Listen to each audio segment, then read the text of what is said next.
네, 그러면 오늘 세미나 시작하도록 하겠습니다. 오늘 저와 수영 오빠가 발표할 논문은 VCGT라고 이제 곧 있을 올해 12PR에 오랄 논문으로 선정되었고 베스트 페이퍼 어워드 캔디데이트이라고 합니다. 네, 제목이 비주얼 지오메트리 그라운디드 트랜스포머고요. 음, 메타 메타에서 나온 논문인 것 같습니다. 어, 이 논문은 라지 트랜스포머를 라지 데이터를 가지고 학습을 해서 인퍼런스 단계에서 이 피드포워드로 3D 리컨스트럭션을 하는 태스크인데요. 이 리컨스트럭션을 할 그 씬에 대해서 몇 장의 인풋 이미지를 가지고 이 인풋 이미지로부터 이제 카메라 포즈, 뎁스 맵, 그리고 포인트 맵이라는 3D 리프레젠테이션 방법이 있는데 포인트 맵 그리고 포인트 트래킹하는 피처까지 함께 이 네 가지를 함께 아웃풋으로 리컨스트럭션 하는 그런 논문입니다. 그래서 먼저 이 논문의 이 태스크가 어떤 의의를 가지는지에 대해서 먼저 좀 말씀을 드리고 넘어가면,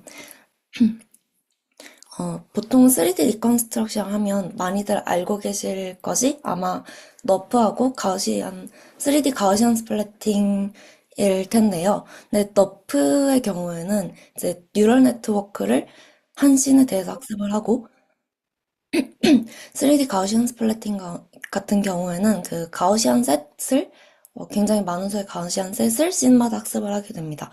그래서 이런 모델들 같은 경우에 그리고 특히 너프가 처음 나왔을 경우에 이제 3D 분야를 많이 하지 않던 분들 같은 경우에는 이 한 씬마다 하나의 네트워크를 학습한다는 게 굉장히 비효율적이고 좀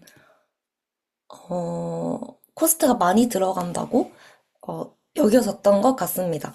근데 이제 그거에 대해서 답을 할 수 있는 방법이 이제 원래 뉴럴 레프레젠테이션이라는 것이 그런 것이다. 이런 식으로 답변이 되어 왔었는데, 이 논문에서 하고자 하는 feed forward 3D reconstruction 같은, 죄송합니다. 어, 네. 같은 경우에는, 큰 데이터에 대해서 학습을 시켜가지고, 인퍼런스 단계에서 그 씬에 대한 리컨스트럭션을 수행하는 그런 점에서 좀 차이가 있는 태스크라고 보시면 될 것 같습니다. 네, 그리고 이 논문에서 얘기하고 있는 어, 이 태스크의 또 다른 특징으로는 음, 이 structure from end to end로 3D 리컨스트럭션을 진행한다는 점에 있는데요. 이게 어떤 뜻이냐면 녹화가 안 되고 있나요? 녹화 되고 있는 것 같습니다.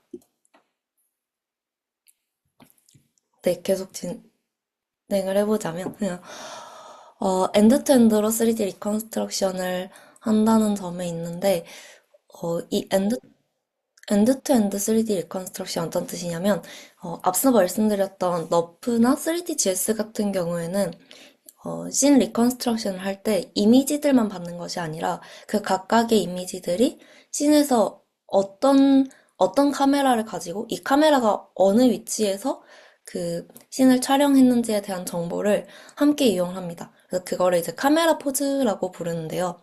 그 보통 너프나 3D GS에서 쓰는 데이터셋들에는 이미 그 트레인 이미지와 카메라 포즈가 함께 구해져 있습니다. 그래서 그 카메라 포즈들은 보통 이제 콜맵이라는 스트럭처 프롬 모션 방법을 사용해가지고 만들게 되는데요.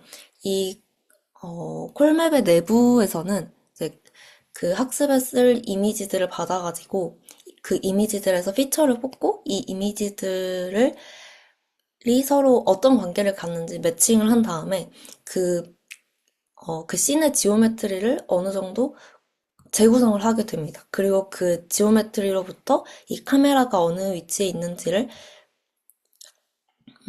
구하는 그런 옵티마이제이션 과정을 통해서 구하게 되는데요. 그 옵티마이제이션이 이제 번들 어저스트먼트라고 부르는 그런 과정이 콜맵의 안에 포함이 되어 있습니다.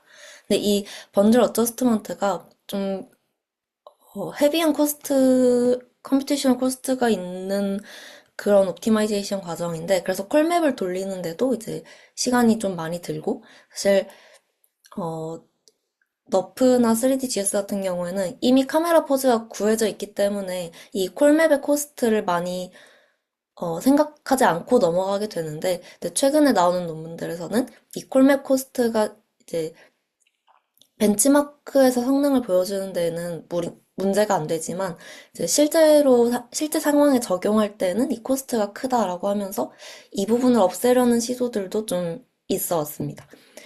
그래서 이 콜맵을 아예 딥러닝 프레임워크로 가져와서 푼 게 이제 이 VGG SFM이라는 논문도 24, 최근에 나왔던 것 같습니다. 그래서 이 논문에서는 이 콜맵의 이 헤비한 과정까지 다 없애고, 이 번들 어저스트먼트의 옵티마이제이션도 없애고, 아예 이미지들만 받아가지고 카메라 포즈 없이 그 피드포워드로 리컨스트럭션 하는 태스크를 목표로 하고 있습니다.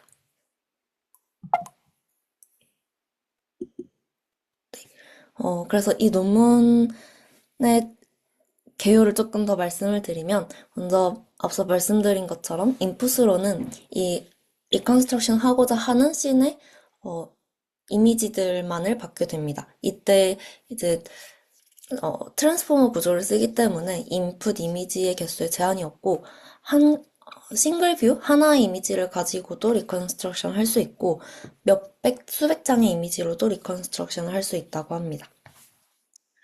그리고 이 피드포워드 듀얼 네트워크를 거쳐서 아웃풋으로는 이제 3D 리컨스트럭션을 하게 되는데, 이제 실제 아웃풋으로 나오는 것들은 카메라 카메라 포즈, 그리고 그 카메라와 그 씬의 포인트들이 얼마나 가까이 있는지, 얼마나 떨어져 있는지를 나타내는 뎁스 맵, 그리고 그 씬을 표현하는 데 필요한 포인트 맵, 그리고 3D 이제 나중에 다운스트림 태스크로 포인트 트래킹까지 보여주게 되는데, 이 포인트 트래킹을 위한 피처를 이렇게 네 가지를 아웃풋으로 갖게 됩니다.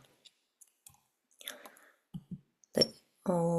그래서 VCCT 내부 구조는 사실 그 논문에서 계속 스탠다드한 트랜스포머 아키텍처다라고 얘기를 하고 있고, 이 스탠다드한 트랜스포머 아키텍처에 이제 정말 소소한 디테일만 바꿨다라고 얘기를 하고, 그리고 또 다른 특징으로는 이 아웃풋으로 내뱉는 네 가지 어트리뷰트들이 어, 각각 이 독립의 태스크로 다뤄지는 것이 아니라 이 네 가지 퀀티티를 모두 한꺼번에 예측한다라는 것이 또 다른 특징이라고 얘기하고 있습니다. 네. 그래서 메소드로 넘어갈 텐데, 혹시 여기까지 어, 이 논문의 포지셔닝이나 인풋 아웃풋에 대해서 좀 궁금하신 분 있을까요? 질문 있으실까요?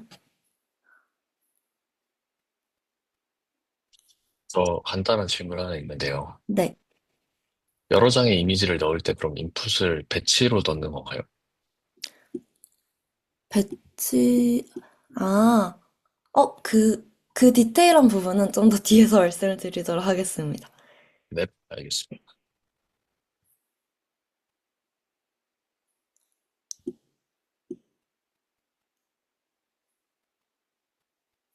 그러면, 일단 메소드를 좀 더 진행을 해보도록 하겠습니다.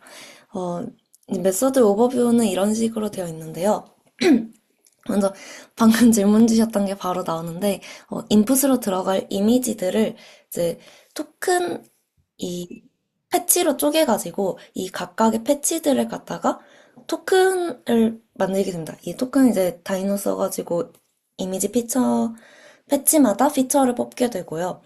그리고 이 어, 이 토큰들을 갖다가 이제 각각 뷰마다, 이 각각 이미지마다 그 각 서로 다른 아, 카메라 포즈들이 있기 때문에 그 토큰을 각각 따로 붙여주게 되고, 그리고 이, 이 토큰을 전체를 카메라 토큰을 먼저 컨캣을 하고, 그리고 이 전체 인풋 이미지 셋의 토큰을 전부 하나의 어, 인풋 토큰 셋으로 갖고 있게 됩니다. 그래서 요, 보시는 요 컨캣 다음에 있는 이만큼의 토큰이 이제, 트랜스포머 구조를 들어가게 되는 거고요. 그래서 이게 이제 글로벌 어텐션과 프레임 어텐션, 그냥 간단한 어텐션인데요. 그 셀프 어텐션 하는, 어, 대상이 이제 전체 이미지에 대해서 하는 경우에는 글로벌 어텐션이라고 부르고, 그리고 각각 이미지 안에서 셀프 어텐션을 하면 프레임 어텐션이라고 부릅니다. 그래서 이 셀프 어텐션을 순서대로 거치고, 그리고 이제, 레이어 수만큼 L번 반복하게 됩니다. 그러면 이제, 그리고 나온 이제 토큰을 갖다가 각각의 프레딕션 헤드를 거쳐서 이 네 가지 아웃풋을 만들어내는 게 전체 오버뷰라고 할 수 있겠습니다. 그래서 이제 인풋부터 조금 더 자세히 보시면 이제 인풋으로는 계속 말씀드렸던 것처럼 N개의 RGB 이미지가 들어가게 되고 이때 N에 대해서는 어, 물론 너무 많아지면 많아질수록 컴퓨테이션 코스트가 커지긴 하지만 어쨌건 일단 한 장이 될 수도 있고 수백 장이 될 수도 있고 제한은 없습니다. 음, 그리고 이제 이 인풋 이미지를 갖다가 요 F가 VGGT 네트워크를 나타내는 것인데 이 VGGT를 거쳐서 이 네 가지 아웃풋 G, 카메라 파라미터 G, 그리고 뎁스 맵, 포인트 맵, 피처를 만들게 됩니다. 그래서 카메라 파라미터 같은 경우에는 이제 카메라의 로테이션, 그리고 그 로테이션, 그리고 어떤 위치인지 나타내는 트랜슬레이션, 그리고 이제 그 카메라의 필드 오브 뷰 크기를 나타내는 값들까지 해서 9개의 값으로 나타내게 되고요. 그리고 이제 뎁스맵 같은 경우에는 카메라로부터 씬의 각각 점들이 얼마나 멀리 떨어져 있는가를 나타내는 그 스칼라 값이 이제 뎁스입니다. 그래서 그 각각 인풋 이미지의 어, 픽셀마다 뎁스 값들을 구하게 되고요. 그 뎁스 값을 이제 전체 픽셀에 대해서 합친 것을 뎁스 맵으로 나타냅니다. 그리고 포인트 맵 같은 경우에는 이제 조금 생소하실 수도 있는데, 포인트 맵도, 3D 리프레젠테이션의 한 가지 방법인데요. 이 오른쪽에 보시면, 이제 어, 이 논문의 앞선 논문들로, 이렇게, 이 VGGT 같은 경우에는 메타에서 나온 논문인데, 그 네이버 랩스 유럽에서 나온 더스터 마스터라는 거의 비슷한 태스크를 하는 논문들이 있습니다. 그래서 이거는 이제 거기서 가져온 건데, 포인트 맵은 이 인풋으로 받는 하나의 이미지들마다 그 뎁스맵과 비슷하게 전체 픽셀에 대해서 각각 픽셀마다 그 픽셀이 이제 3D상에 어떤 코오디네이트를 갖는지 그 XYZ 좌표를 갖게 됩니다. 그래서 그 하나의 픽셀마다 하나의 XYZ 좌표를 매치해주는 그런 리프레젠테이션 방법이고요. 이제 오른쪽에 보시면 이, 이 빨간색과 파란색이 각각 다른 인풋 이미지라고 했을 때 이 빨간색 이미지에 대해서 그 이미지를 촬영한 카메라가 있을 것이고 이제 그 방향에서 보았을 때 2D 이미지가 이제 3D 상에서 어떤 포인트들과 매치되는지를 나타내는 게 포인트 맵입니다. 그리고 마지막 아웃풋이 이제 이 포인트 트래킹을 하기 위한 피처인데요. 네, 이 포인트 트래킹 모듈은 나중에 따로 트래킹 모듈을 갖고 와서 사용을 하게 되고 그 모듈에 들어가는 트래킹을 하기 위한 피처를 아웃풋으로 갖게 됩니다. 그리고 그래서 이제 다시 인풋 단계로 돌아가서 그 인풋들이 약간 오버뷰에서 토큰 패치로 만들어지고 그리고 다이노를 통해서 토큰으로 만들어진다라고 말씀을 드렸는데요. 이 토큰들이 이제 이미지마다 그 이미지 레졸루션에 따라서 이미지 레졸루션에 따라서 달라질 수 있는 이 K개의 토큰으로 쪼개지게 됩니다. 그리고 이 토큰들을 전체 인풋 이미지에 대해서 하나의 셋으로 합친 이 노테이션이 페이퍼에 있는 걸 갖고 왔는데 조금 잘못된 것 같은데 여기 오른쪽에 있는 T 아이들은 이제 하나의 이미지에서 얻은 토큰이고 그거를 전체 인풋 이미지에 대해서 유니언을 한 요 왼쪽의 TI가 이제 그 다음에 트랜스포머 레이어들에 들어가게 됩니다. 그래서 그 트랜스포머 레이어는 논문에서 계속 주장을 하는 게 스탠다드한 트랜스포머 아키텍처를 사용했다라고 하고 한 가지 스탠다드하지 않은 점은 이 alternating attention 방법을 사용한 점인데 이 alternating attention이 그 트랜스포머 블락의 셀프 어텐션 부분을 갖다가 이제 셀프 어텐션을 할 때마다 이제 서로 번갈아 가면서 그 셀프 어텐션의 대상을 다르게 해주는 건데요. 이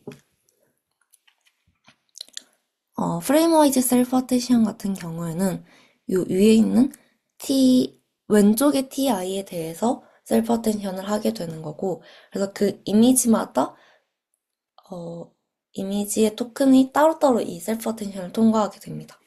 그리고 이제 그걸 전체 컨켓을 해서 다시 이제 다음 레이어로 넘겨주게 되고, 다음 레이어에는 이게 알터네이팅이기 때문에 그 전체 토큰을 다시 합친 컨켓하는 거에 대해서 글로벌 셀프 어텐션을 진행하게 됩니다. 그리고 이 셀프 어텐션을 번갈아 하는 거를 총 24번을 반복하기 때문에 이제 총 트랜스포머 블락이 48개라고 볼 수가 있고요. 이제 이 논문에서 이런 방법을 한 이유는 각 서로 다른 이미지들의 정보를 이제 합치는 부분이 글로벌 셀프 어텐션이고, 그리고 각각의 이미지의 토큰을 좀 잘 노멀라이징 해주는 부분이 프레임 와이즈 셀프 어텐션이기 때문에 이 둘 사이의 밸런스를 맞추기 위해서 이런 아키텍처를 사용했다고 합니다.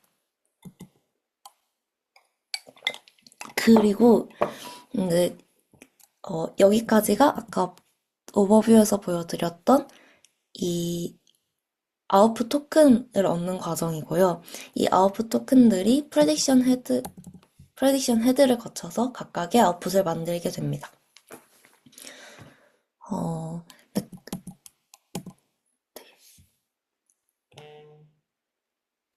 네. 이 프레딕션 헤드는 카메라 파라미터를 위한 카메라 헤드하고 이제 댄스 프레딕션을 위한 DPT라는 요 헤드 이렇게 두 가지로 나뉘게 됩니다. 카메라 헤드 같은 경우에는 간단하게 이제 4개의 셀프 어텐션 레이어와 리니어 레이어를 가지고 이제 요 TIG TIG 이게 이제 카메라 헤드에 들어가는 카메라 토큰이고요. 이거 같은 경우에는 이 노테이션 같은 경우에는 그냥 그 트랜스포머 어텐션 레이어들에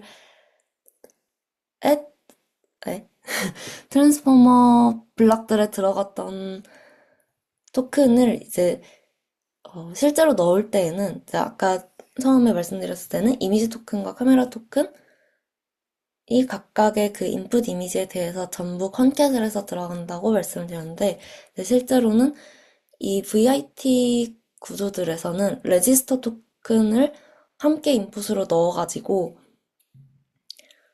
좀 더 태스크 스페시픽한 정보를 모을 수 있게 해준다고 합니다. 그래서 앞서 말씀드렸던 요 피처 백본을 통과할 때 사실은 요 이미지 토큰을 합쳐져서 카메라 토큰, 레지스터 토큰이 함께 들어가고 그 아웃풋으로 나온 요 세 가지 종류의 토큰에서 레지스터 토큰은 사용하지 않고 요 카메라 토큰은 카메라 헤드를 통과하게 되고 이 이미지 토큰 같은 경우에는 DPT 헤드를 통과하게 됩니다. 네. 그래서 카메라 헤드는 방금 말씀드렸던 것처럼 진행이 되고, 나머지 뎁스 맵, 포인트 맵, 그리고 그 포인트 트래킹 피처 같은 경우에는 이 댄스 프레딕션 헤드를 들어가게 되는데요. 요거 같은 경우에는 DPT라고 이 VIT에서 많이들 쓰는 어떤 프레딕션 헤드인 것 같습니다. 그 ICCP 21년도에 나온 논문에 있는 요 구조를 그대로 가져와서 썼다고 하고요. 그래서 이 이미지 토큰이 DPT 헤드를 거치면 이렇게 어, 어, 요 이미지 사이즈와 같은 피처를 갖게 됩니다. 그래서 이 피처를 가지고 이제 컨브넷을 통과시켜서 뎁스맵 DI와 포인트맵 PI를 만들게 되고요. 그리고 추가적으로 여기서 뎁스맵과 뎁스맵과 포인트맵에 대한 uncertainty 맵을 함께 뽑아가지고 나중에 로스를 구할 때 같이 사용을 한다고 합니다. 그리고 DPT 헤드에서 또 하나 얻게 되는 게 DPT 헤드에서 이 뎁스맵 포인트맵을 위한 피처도 뽑고 이 트래킹을 위한 피처도 뽑게 되는데 이 TI 같은 경우에는 코트래커2라는 트래킹 모듈에 들어가서 이제 최종 트래킹 아웃풋을 만들게 된다고 합니다. 네. 그래서 이렇게까지 해서 이제 아웃풋 네 가지를 얻게 되고, 음, 학습하는 로스는 좀 간단한데요. 요 네 가지 아웃풋에 대해서 각각, 어, 카메라 포즈 같은 경우에는 이제 요 L2놈 같은 걸 사용을 하게 되고, 나머지 뎁스맵, 포인트맵, 트래킹 같은 경우에도 이제 대부분 L2놈인데, 이제, 어, 뎁스맵, 뎁스 프레딕션에서 많이 사용된다고 하는데, 뎁스맵의 그레디언트를 함께 로스로 준다고 합니다. 그리고 앞서 구했던 언설턴티 맵을 이제 포인트 와이즈로 곱해가지고 함께 로스를 구한다고 합니다. 어, 그리고 이제 이 논문에서 하고자 하는 게, 라지 데이터셋에서 라지 트랜스포머를 학습시켜가지고 어, 파운데이션 모델, 3D 리컨스트럭션의 파운데이션 모델 같은 걸 만들고 싶어 하기 때문에 데이터셋을 굉장히 많이 사용을 했는데요. 요렇게 많은 데이터셋을 쓴 게 이 기존 논문들인 더스터 마스터보다 그 논문들도 물론 많은 데이터셋을 학습을 했는데 더, 더 많은 데이터셋을 학습을 했다고 하고요. 학습에는 ABEC GPU 64개를 가지고 9일이 걸린다고 합니다. 네, 여기까지가 일단 메서드인데요. 혹시 여기까지 질문 있으실까요?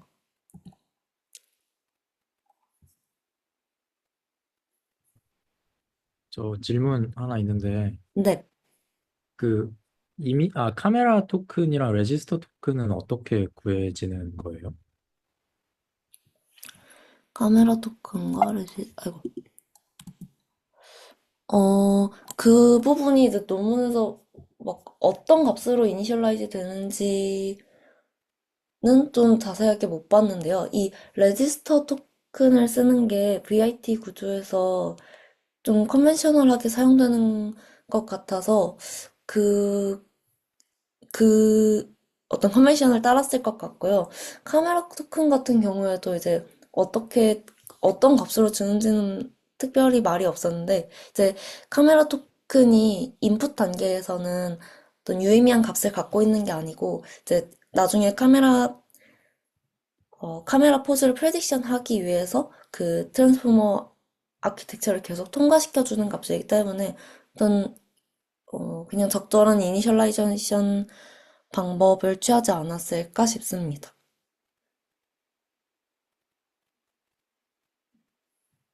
그러면 그 학습되는 파라미터 이런 거예요? 아, 네네, 맞습니다. 요 토큰이라고 말씀드렸던 요 세 가지 토큰은 전부 다 학습이 되고, 아, 그러면 카메라 토큰 같은 거는 그냥 저 이미지 토큰 다이노 통해서 나온 이미지 토큰이랑 뭔가 디멘션 같게 맞춰준 러너블 파라미터 같은 건가요? 네네, 맞습니다. 네, 감사합니다.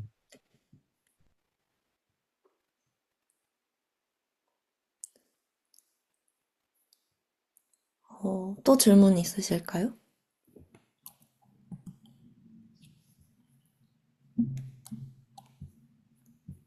음, 네, 그러면 일단 더 질문이 없으시면 실험 파트로 넘어가도록 하겠습니다. 실험 파트는 수영 오빠가 이어서 설명을 해드릴 텐데요.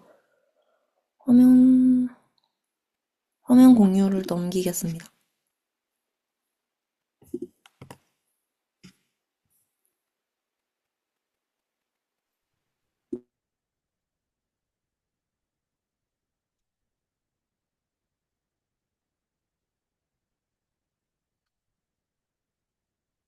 잘 보이고 잘 들리시나요?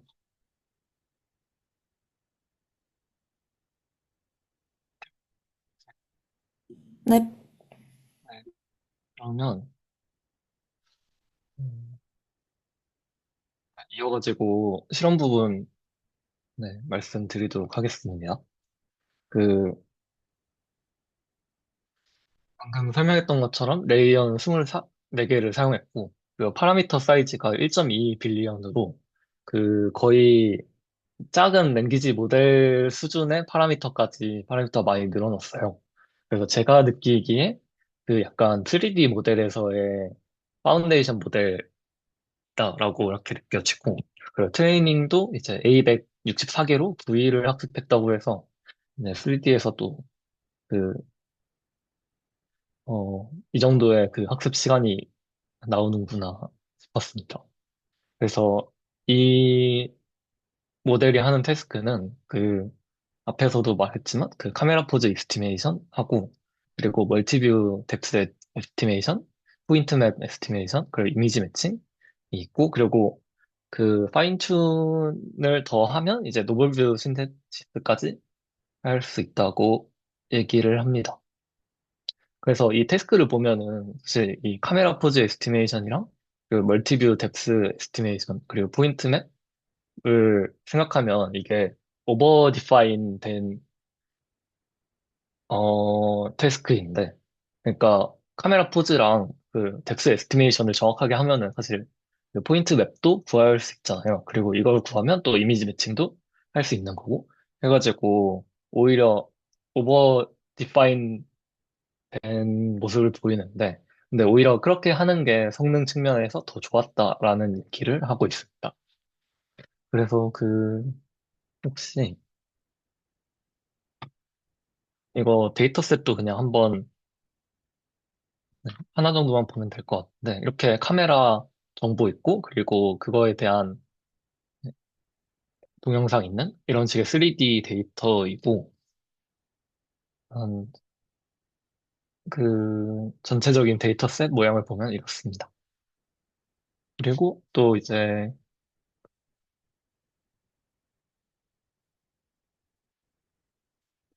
프로젝트 페이지도 한번 보면 좋을 것 같은데, 이렇게 멀티뷰인 동영상이 들어가서 이제 3D 포인트를 리컨스트럭션 하는 게 이제 데모 페이지에서 보여주는 거고, 그래서 이런 동영상이 들어갔을 때 이렇게 3D 포인트 맵을 네, 만들어내는 걸 볼 수 있습니다.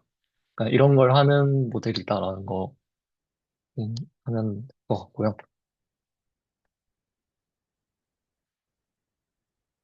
네, 그래서 네, 실험 파트를 설명드리면 일단 맨 첫 번째로 카메라 포즈 에스티메이션을 합니다. 그래서 카메라 포즈 에스티메이션 할 때 그 기존 다른 모델들에 비해서 성능이 많이 올라가는 걸 확인할 수 있고 또 이제 이 위쪽에 있는 애들은 그 포스트 얼라인을 따로 해주는 그런 모델들인데 그런 경우에는 그 모델을 나온 뒤에 포스트 프로세싱을 하는데 시간이 좀 많이 걸리는 반면 그 우리 건 여기서 제시한 모델은 그 0.2초 만에 그냥 GPU만 써가지고 하기 때문에 이렇게 빠르게 할 수 있다고 얘기를 합니다. 그리고 거기에 더해서 그 번들 어드저스먼트라는 거를 이제 그 아웃풋으로 나온 카메라 포즈에 한 번 더 적용을 했을 때 성능이 더 올라간다라는 얘기를 하는데 그래서 이제 기존에 사용했던 그 지오메트리를 이용해서 옵티마이제이션 메소드를 활용해서 포스트 프로세싱을 그래도 더 하면 성능이 더 올라가서 여기서 더 향상될 룸이 있다라는 얘기를 합니다. 그래서 그 번들 어드저스먼트 다들 아실지 모르겠는데 저는 잘 몰랐어가지고 그냥 간단하게 한번 설명을 하자면 이게 지금 하고 있는 태스크가 이미지를 받아가지고 이거를 3D에 매핑하는 그런 태스크잖아요. 그래서 2D 이미지를 받아서 3D로 매핑을 했을 때 그 카메라 포즈도 아웃풋으로 나오고 그리고 3D의 포인트도 아웃풋으로 나오는데 이제 이거를 다시 그 2D 이미지로 프로젝션 할 수 있잖아요.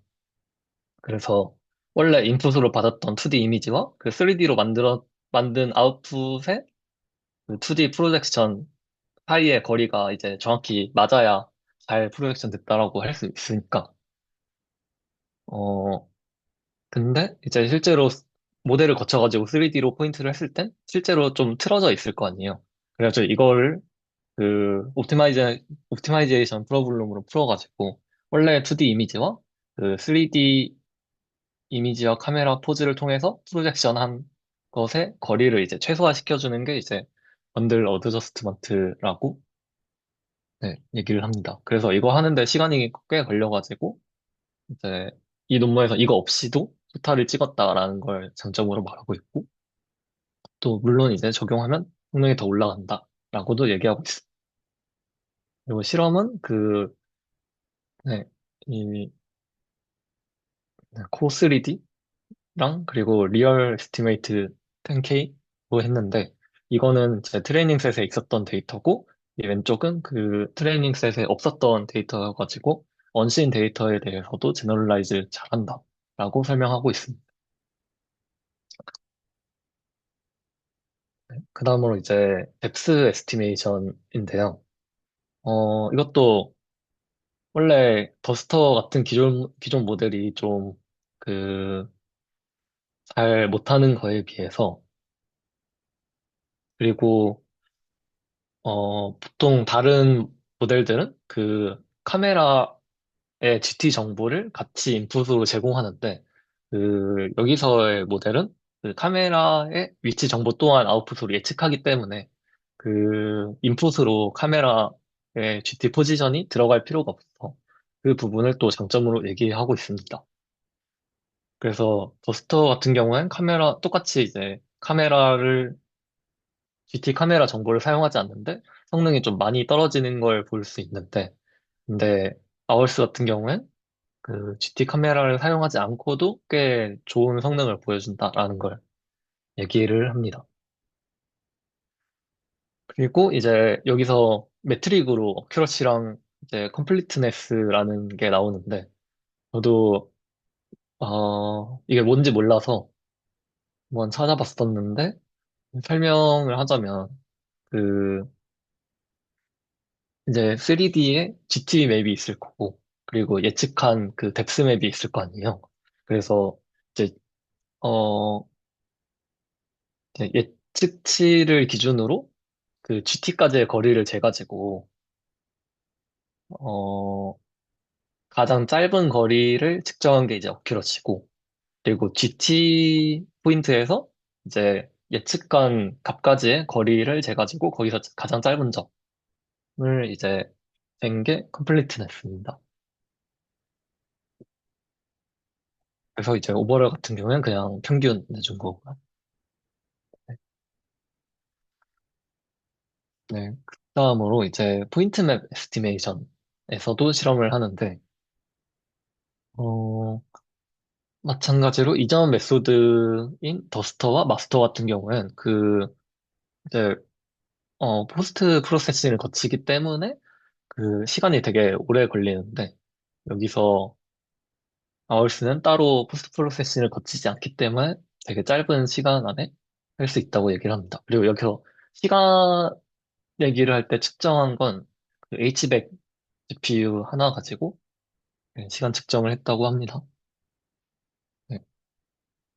근데 여기서 특이한 게 그 모델이 포인트 맵을 직접적으로 아웃풋으로 뱉는데 그 바로 직접적으로 뱉은 포인트 맵보다 뎁스 맵이랑 카메라 맵을 사용해가지고 그 포인트 맵을 만들었을 때 성능이 오히려 더 좋다고 얘기를 합니다.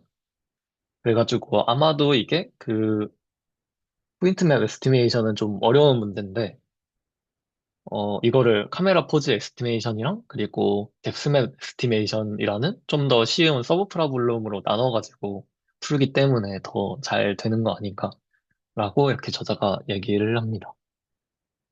근데 저 이거 보고서 그러면 이 포인트 맵 에스티메이션이 꼭 아웃풋으로 있어야 되나라는 생각이 들었는데 저자는 이제 포인트 맵까지 아웃풋으로 내고 그것에 로스를 줘가지고 같이 조인틀리 학습을 하기 때문에 이 포인트 맵을 같이 학습하는 게 성능에 좋은 영향을 준다라고 이렇게 설명하고 있습니다. 근데 조금 애매하다고 느꼈던 게, 요 테이블 6가 어블레이션 내용인데, 완전히 같은 태스크로 한 거거든요.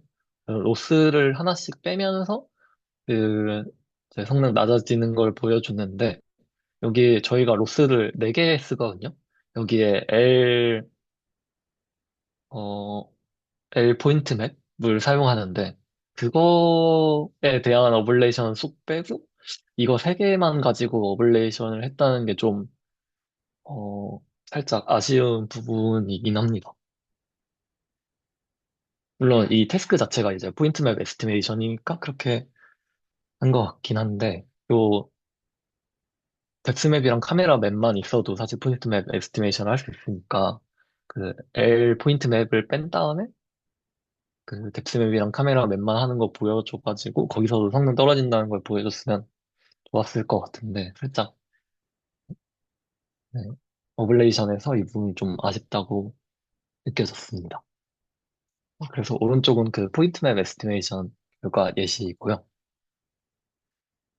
음, 네. 그 다음으로 이제 이미지 매칭 성능인데, 이미지 매칭 같은 경우에, 어, 이제 여러 가지 이미지가 들어갔을 때, 한 이미지에서 한 이미지의 특정 부분이 다른 이미지의 어떤 부분에 매칭되는지를 이제 찾아내는 그런 태스크이고요. 이 실험 같은 경우에 그, 이미지 2개 가지고 매칭시키는 그런 태스크를 했다고 합니다. 그래서 여기서 저자가 또 말하는 게, 어, 이제 학습시킬 때는 멀티뷰에 대해서 학습을 했으니까 이게 꼭 투뷰 매칭에 대해서 특화된 모델이 아님에도 불구하고 그 기존 메소드들을 다 뛰어넘는 소타 성능을 찍었다라고 이렇게 얘기를 합니다.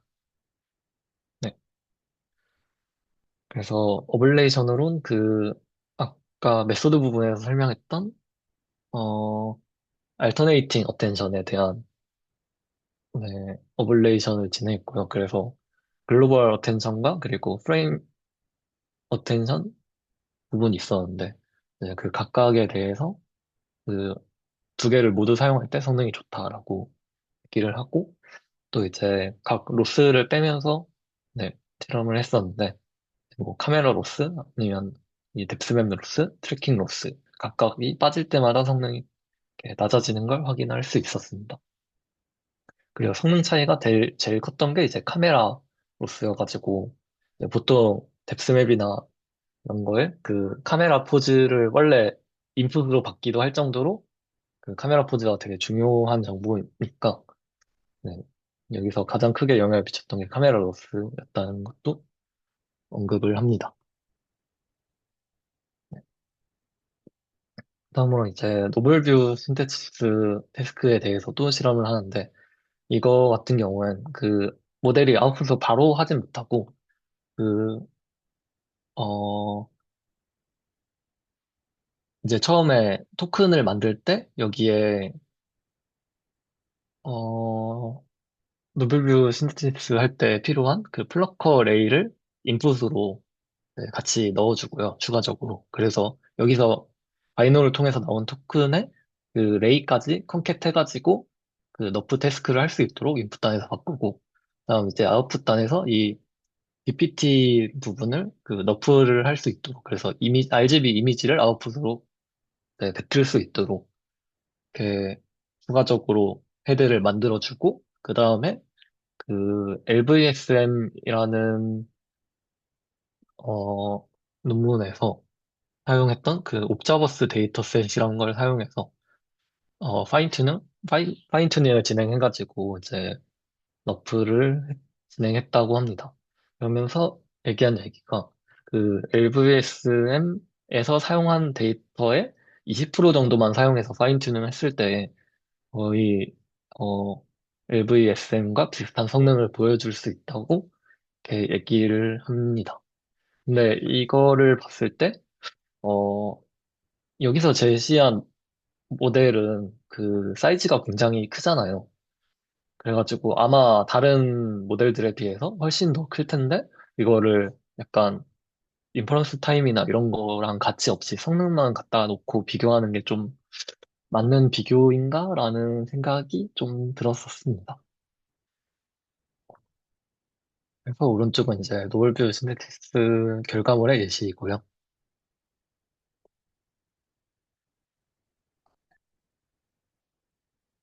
다음에 이건 이제 다이나믹 포인트 트래킹 데스크를 진행하는 경우인데 음, 이거를 어떻게 진행했냐면, 네, 그 코트래커 알고리즘에서 그 백본을 아월스로 바꿔가지고, 프리트레인된 아월스로 바꿔서, 실험을 진행했다고 합니다. 그래서 코트래커에서 딱 그 백본 피처를 아월스로 바꿨을 때 상당히 많이 올라가는 걸 볼 수 있는데, 이것도 사실 그 레이턴시에 대한 부분이 좀 같이 테이블에 있었어야 되는 거 아닌가 라는 생각을 좀 합니다. 왜냐면 아울스는 역시 굉장히 큰 모델이니까 이렇게 단순히 성능만 비교하는 게 페어한 비교인가? 라는 거에 대해서 살짝 의문이 드네요.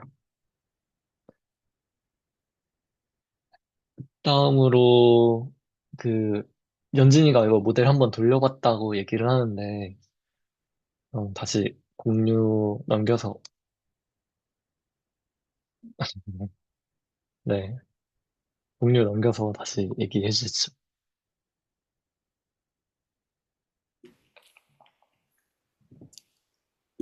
잠시만요. 화면 공유.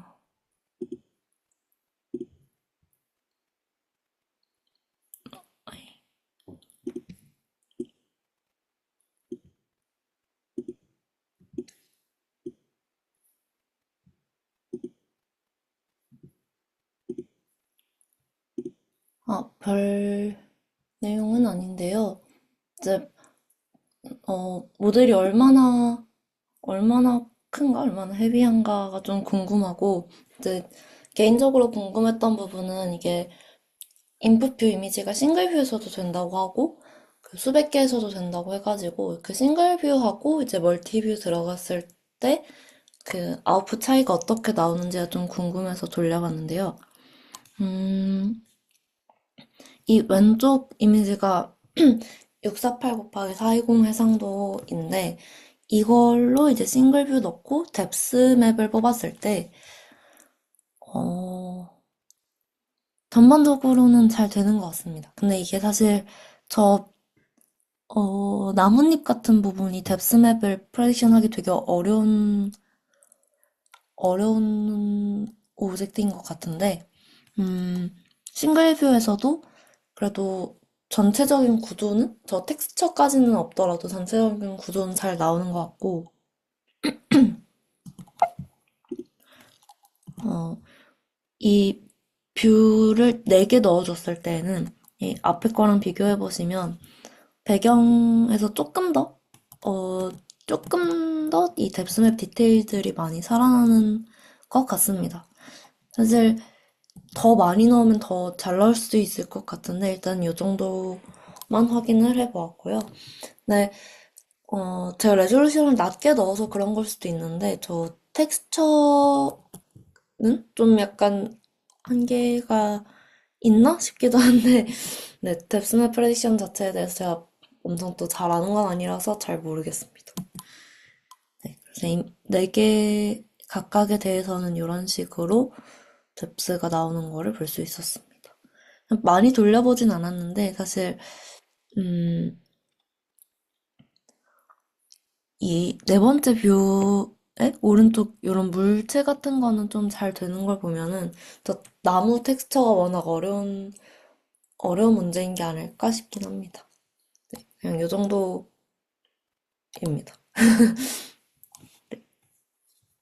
어떻게 다시 넘길까요? 어, 그럼 혹시 지금 실험 부분에서 아니면 전체적인 내용에서 질문 있으실까요?